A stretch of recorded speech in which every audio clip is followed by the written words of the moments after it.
Ya Allah, deməli, sualımız belədir ki, ilk sürəti, yəni başlanğıc sürəti 0 olan 5 kiloqram kütləli cismə təsir edən qüvvənin zamandan asılılıq qrafiki verilmişdir.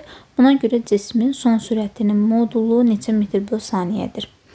Deməli, bizdə qüvvənin bir dəqiqə qüvvənin zamandan asılılıq qrafiki verilmişdir. Bizə deyir ki, başlanğıc sürəti, yəni V0 sıfırdır. Başlanğıc sürəti sıfırdır. Mən də bilirəm ki, mənə qüvvəni veribdir 10 Newton, eyni zamanda kütləni də verib 5 kiloqram. Newtonun ikinci qanununa əsasən bilirik ki, A bərabərdir, F bölünsün M-dir. A-nı tapsam, 10 bölünsün 5-dən eləyir 2 metr bölü saniyənin kvadratı. İndi mən təcilin zamandan asılılıq qrafikini çəkərəm. Təcilin zamandan asılılıq qrafikini çəkərəm. Bilirik ki, qüvvənin qrafiki necədirsə, təcil də onunla uyğun olmalıdır. Bunu biraz qısa çəkək.